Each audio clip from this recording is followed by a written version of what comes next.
Yo, what's up fam? Hope y'all are doing good. If it's your first time here, welcome to the crew. Don't forget to like and subscribe to the channel. So here's what's going down. The Houthis are back at it, firing rockets at Tel Aviv, and Israel's defense systems ain't doing much. Folks there are spending the holidays hiding out in bomb shelters. Netanyahu's bases are taking heat, and the opposition is flipping out. Meanwhile, China just dropped a juicy surprise for the Houthis, and the US is freaking out, launching wild airstrikes across Yemen. Only a fool thinks this will scare us. Sanaa''s air defenses just shot down a US drone, and their defense minister is teasing some new heavy-duty weapons. Explosions are being heard in Saudi Arabia too, so what the hell is going on? Trump came out saying the Houthis have made it all the way to Somalia. Meanwhile, a Palestinian delegation touched down in Cairo to try and lock in a ceasefire deal. Iran's not backing down on their nuclear plans, and now Tel Aviv and Abu Dhabi are teaming up against the deal. Saudi's trying to cozy up to China, but Trump is refusing to chill out on the trade war with Beijing. Over in Kazakhstan, Russia's rolling out stealth fighters, and the CIA just revealed that Russia got hit with some kind of space attack. Yep, space attack. The Houthis aren't letting up either. They just fired off another hypersonic missile to send their message, and the US answered with some strategic bombers.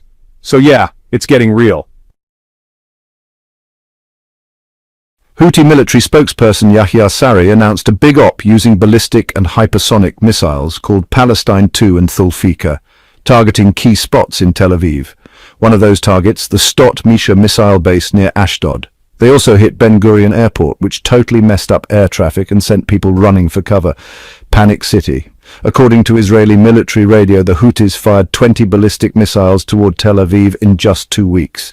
Opposition leader Yair Lapid says people spent Passover in bunkers, thanks Houthis. But here's the wild part, Houthi leaders are straight up calling the US moves in Yemen a total fail. Mohammed Ali al-Houthi basically said, "Your bombing won't stop us, ground ops will be hell for you."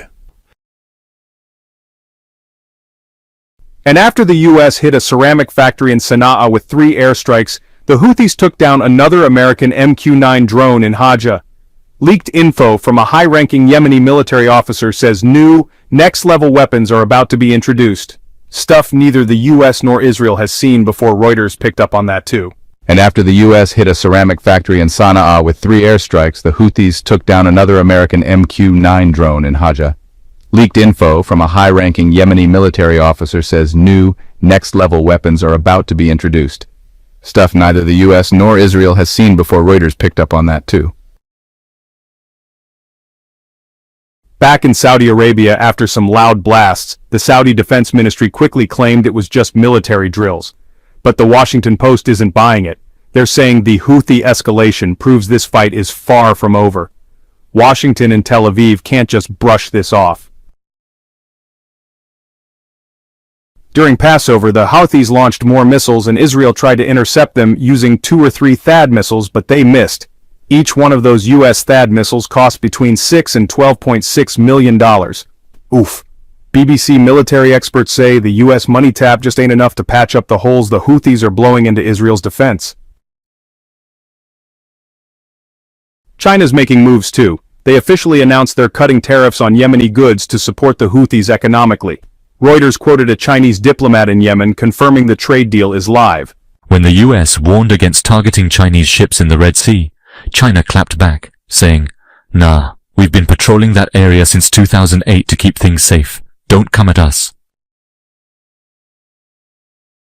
And about those US aircraft carriers pulling out, that wasn't random. It's part of a new plan to blockade the Houthis. According to the New York Times, the US is in talks with Somaliland to rent an airport and a seaport in exchange for recognizing their unrecognized state.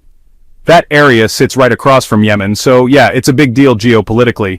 Looks like the UAE is behind that move. They've been working hard to broker a deal between Somaliland and Tel Aviv. Since 2010, Israel's been one of the few countries with ties to Somaliland, so now all the chess pieces are moving. So even though no one officially recognizes Somaliland as a real country, Israel's been eyeing that region hard.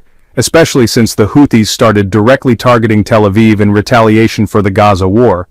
Now, Israel's teaming up with the UAE for some next-level intel and military collab, using Yemen's Socotra Island as a base.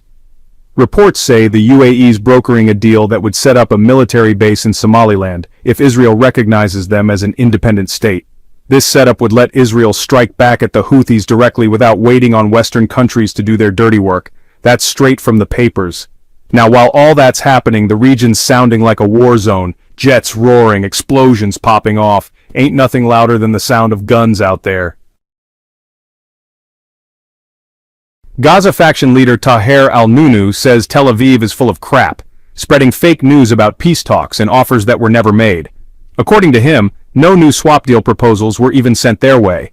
Still, the Gaza factions decided to send a team, led by Khalil al-Hayya, to Cairo to try to lock down a permanent ceasefire, but only if Israeli troops pull out of the Strip. That's what he said, word for word. Now as the battle heats up, so do the statements flying around. The Wall Street Journal dropped a bombshell. Iran told the US straight up, they ain't ending their nuke program. Instead, they want those crushing sanctions lifted now. The US response? No sugarcoating. Either Iran backs off, or they get wrecked. Iran better come to the table and seriously talk about shutting down their nuke capabilities. Otherwise, they might end up like the Houthis, getting pounded from the sky. Those Yemen strikes? Yeah, they're a message to Tehran too, like, hey Iran, y'all watching, this is your future if you don't chill with the nukes. Israeli media chimed in, saying the White House clarified these weren't nuke deal negotiations, just trying to make Iran realize how important that deal is now. Meanwhile, the region was all for it. Most Middle Eastern countries hyped the idea of US-Iran talks, except two.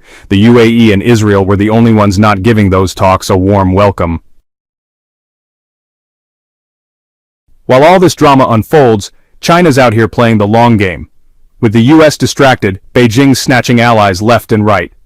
Oil price reported that Saudi oil exports to China are expected to skyrocket, from 35.5 million barrels to 48 million. That's thanks to Saudi Arabia slashing prices big time, partly because of Trump's tariffs messing with oil markets.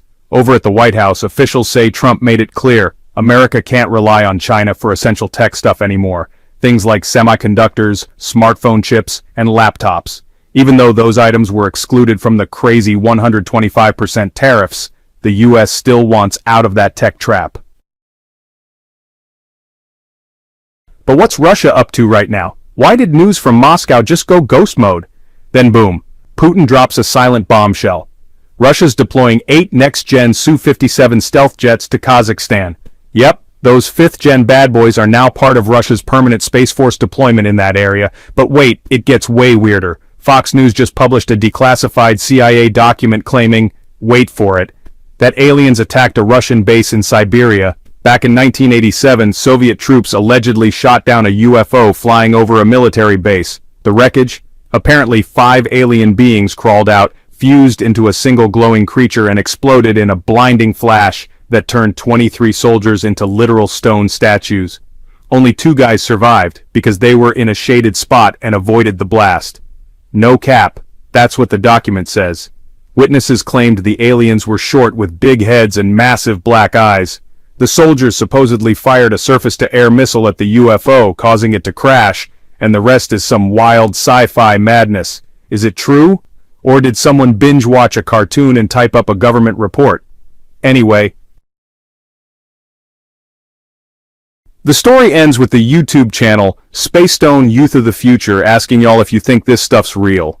Drop your take in the comments. Thanks so much for watching the video. Let us know your thoughts down below. Hit that subscribe button and don't forget to smash that notification bell. Here at X News, we're all about giving you the real stuff, straight up, no filter. Catch you in the next vid. Stay safe.